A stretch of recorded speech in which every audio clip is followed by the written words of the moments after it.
Alors, vous êtes ici à la session Je me prépare à la mort à Montligeon. Est-ce que vous pouvez nous raconter pourquoi est-ce que vous avez choisi de venir participer à cette session? Alors, je suis venue à Montligeon au mois d'octobre. Ma paroisse avait organisé une journée à Montligeon. Je me suis inscrite un peu trop tard, il était complet. Donc, je me suis dit, j'y vais en voiture. Et donc, j'y vais en voiture, je me suis dit, un aller-retour dans la journée, non, c'est trop court, donc je suis restée 3 jours.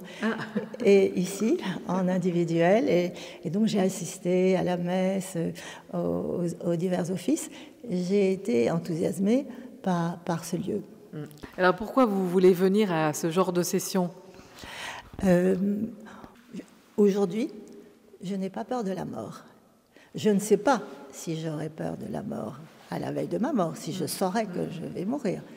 Mais aujourd'hui, je n'ai pas peur. Mais je voulais approfondir quand même. Je n'ai pas peur de la mort. Pourquoi je n'ai pas peur de la mort? Parce que j'ai eu beaucoup de grâce. J'ai eu beaucoup de grâce. J'ai eu la foi. Je suis d'une famille, mes parents sont très pratiquants. Ma mère, ma grand-mère maternelle allait à la messe tous les jours. Mais en fait, moi, je ne voulais pas avoir la foi de mes parents, mais la mienne. Et donc, à Paray-le-Monial, j'ai eu la foi au cours de l'effusion de l'Esprit Saint. Ensuite, je suis allée à Medjugorje. Et là, le père qui nous accueille, en 2003, je ne sais pas s'il est encore là, mais en 2003, c'est un père donné à chaque pèlerin un petit chapelet en plastique blanc et une image de la Vierge. Et ce chapelet, je le gardais tous les jours je l'avais tous les jours dans mon sac. Je dois dire qu'avant, je ne lisais pas le chapelet, mais je le gardais dans mon sac, en 2003. Et ma mère est morte en 2004. En 2004, je n'étais pas là, parce que ma mère est morte à Notre-Dame-du-Lot. Ah oui. Et elle avait 95 ans. Oui. Donc, j'étais dans le Midi, et avec mon frère, on est monté à Notre-Dame-du-Lot. Je dis on est monté parce que c'est près de Gap. Oui. C'est dans la montagne. Oui. Et c'était 23 heures. Et mon frère me disait, bon, maman, tu nous parles de maman. Je dis, écoute, non, on va dire un chapelet pour maman. Et je sors mon chapelet, mon frère conduisait, j'étais à sa droite. Et on dit un chapelet, et au moment de la deuxième dizaine de chapelets à peu près, je lui ai dit, écoute, je vois maman. Et en fait, j'ai vu le visage de ma mère. Alors, sur la gauche, en haut, c'était son visage spirituel. Je pense que je n'aurais pas pu la toucher. Mais c'était vraiment elle, comme si elle avait 30 ou 40 ans. Comme si elle avait là 30 ou 40 ans. Après, je l'ai revue à Notre-Dame-du-Lot, quand j'étais dans ma chambre le soir. Je l'ai vue encore 2 ou 3 fois. Et là, son visage était plus mobile. Et alors, j'avais l'impression qu'elle ressentait ce que... Parce que... Alors, j'étais sans voix. Après coup, je me suis dit, j'aurais dû lui parler, mais j'étais sans voix, je ne pouvais plus parler, et puis c'était inattendu. Et je me disais, mais est-ce qu'elle vient pour moi? Et elle battait des yeux, et elle me souriait. Alors, je ne sais pas, elle est morte, je ne sais pas, mais elle était, au fur et à mesure des jours, elle était plus vivante. Maintenant, je ne la vois plus, je ne la vois plus. Mais j'ai eu une autre grâce aussi. Et alors, sa mère d'enterrement a eu lieu à la basilique. Notre-Dame basilique, Notre-Dame-du-Lot, oui. Et le père qui a célébré la messe m'a dit, vous savez, j'ai jamais vu une messe où j'ai senti autant de paix. Ouais.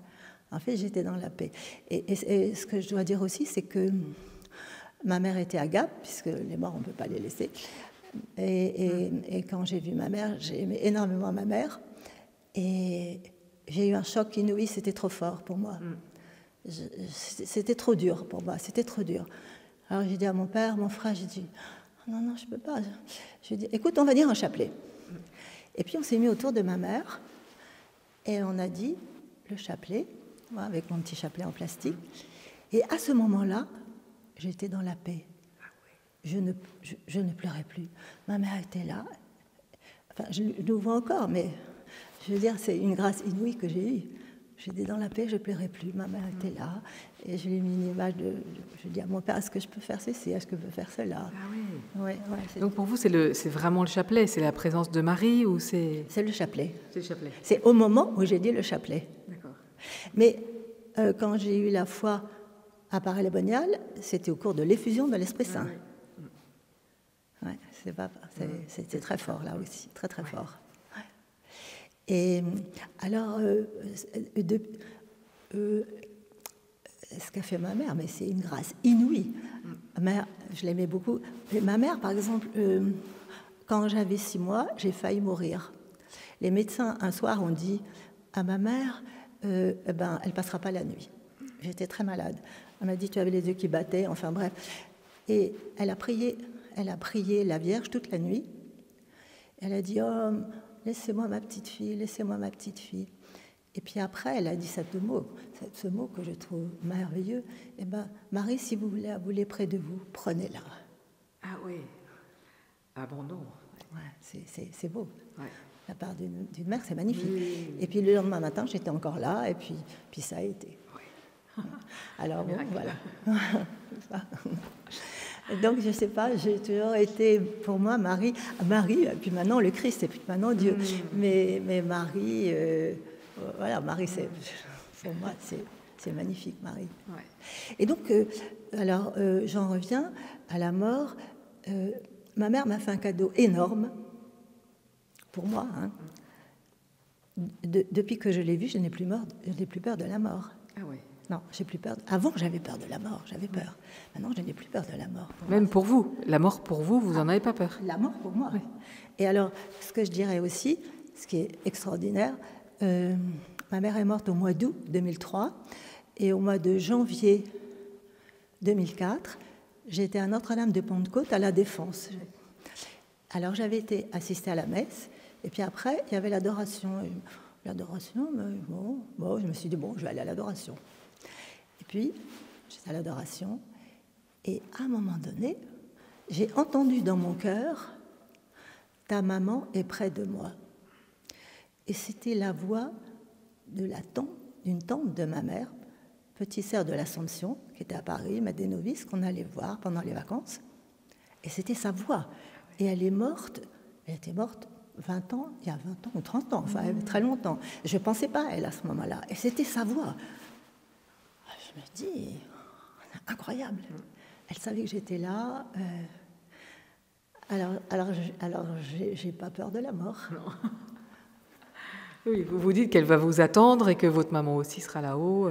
Alors, je me dis, parce que ma mère était peut-être mieux que moi, plus priante, plus... voilà. Bon. Mais oui, c'est ça, oui, je n'ai pas peur, oui, je n'ai pas peur de la mort. Et alors, ce que j'ai vécu cet après-midi était magnifique, parce que cette sœur a parlé de la messe. Et je crois que pendant la messe, je vais vraiment y penser.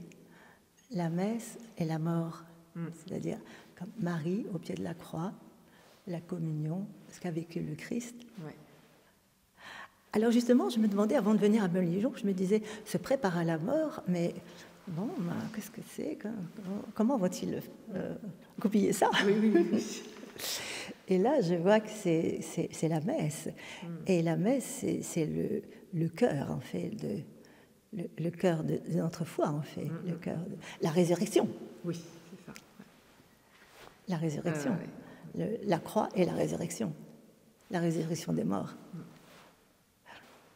Et c'est la joie. Ouais. Et en fait, la mort,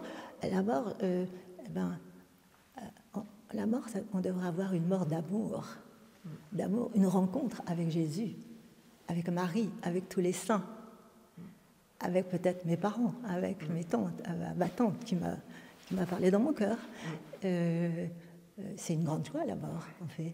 Alors, le corps, non, mais c'est l'âme, Et alors, ici, ils vont faire une session sur l'âme après la mort. Et j'ai envie de venir aussi. Ah oui. Je trouve que c'est très intéressant aussi.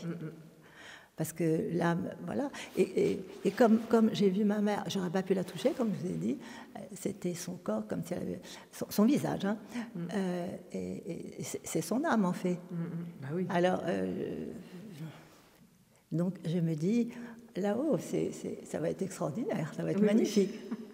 Et je me dis, mais j'ai pas tout le temps tout le temps de prier, tout le temps sur la terre, mais au ciel, j'aurai le temps. J'espère que je prierai pour la terre. Ah ouais. Le ciel prie pour la terre. Oui. La vie éternelle. On est déjà dans la vie éternelle, puisque notre âme, on a une âme, et notre âme, enfin je crois, notre âme se détache du corps et va vers le ciel. Donc on est déjà dans la vie éternelle. Et puis quand on communie, on a le Seigneur en nous aussi. Le Seigneur est en nous. On est habité par le Seigneur. C'est extraordinaire. Ouais. C'est une grâce. Le Seigneur, Jésus, il n'est pas parti. Il a institué l'Eucharistie pour rester près de nous, pour nous donner la vie divine.